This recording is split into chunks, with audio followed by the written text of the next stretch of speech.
Hey, so shortly after recording this video, I realised that it was Mother's Day this week. So after quickly running off to grab a Mother's Day card, I've realised that this video happened to be talking about honouring parents. So while not explicitly about mothers specifically, I'm sure there's still a lot you can get out of this one. And also, if you haven't bought a Mother's Day card yet, now would be the time to do so.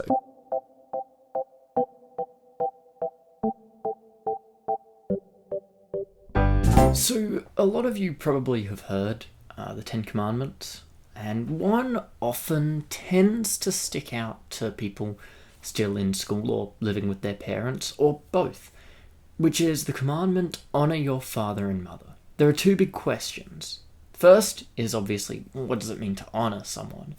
But then the second one is, who are my parents? In the same way that you can say, who is my neighbour, when God tells you to love your neighbour.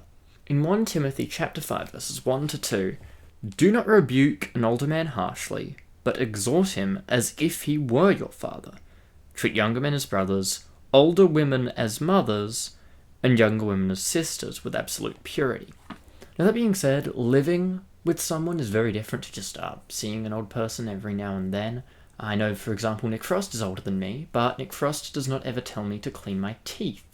Because, nobody tells me to clean my teeth, I just forget to, like a real grown-up. The Hebrew word for honour that we see in Exodus 20, where this commandment is listed, is the same word as heavy, weighting, and burdensome.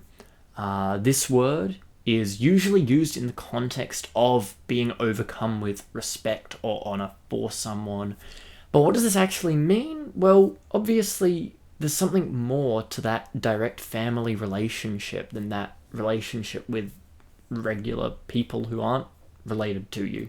Genesis 25 and Genesis 27 gives us an interesting insight into how a particular family operated.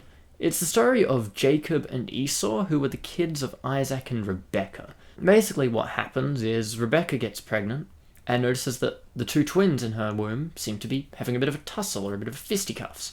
So she prays to God, and God says that they are in an eternal conflict and they're going to lead two peoples that will be divided. But the eldest sibling will serve the younger sibling. So once they've come out, Esau is the big hunter-gatherer type who's super hairy, so hairy that his name Esau literally means hairy. And then you've got Jacob, whose name literally means the one who deceives. Jacob is cooking a nice meal, and Esau is coming back from a hunt, and he's completely exhausted and is about to die of starvation, and Jacob's like, hey, I'll feed you only if you give up your birthright. And Esau's, nearly dead, so he's like, yes, just please don't let me die. Jacob ends up with the birthright. This then sort of continues, and Isaac, their father, is now nearly dead. Now Isaac really loves Esau, but isn't so keen on the sneaky Jacob. But Rebekah knows that because of what God said to her, Jacob has to get the father's blessing before he dies. Isaac is now old and he can't see properly, and so he's relying on his sense of touch to determine which sibling is which. One of them feels like a literal bear, the other feels like, your typical sneaky nerd. Isaac says, go hunt these goats and prepare them in the special way that you know I like them, so I can have my last meal as my favourite meal, and then I will give you my blessing.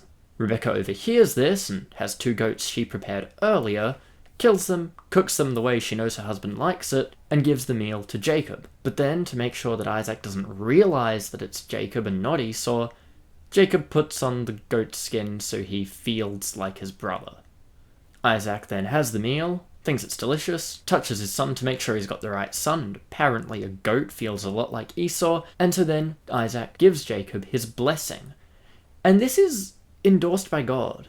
The super deceiving son working with his mother to go against the father's wishes and receiving the blessing and taking the inheritance that's rightfully the older brother's. What we can learn from this story is that there are exactly two situations in which one would say it is okay to go against your parents while still honouring them.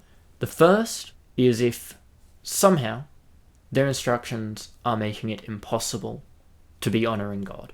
That was why Rebekah and Jacob did what they did. They knew Isaac was going to give the blessing to Esau, even though God had said Jacob is the one who's going to get the blessing. I'm pretty sure most of us don't have siblings that are going to ruin the family line and we need to steal the blessing from them. So I think this is a situation that usually you're not going to be encountering. However, you can honor someone while disagreeing with them, but if it's not about your safety, sometimes you do have to suck it up.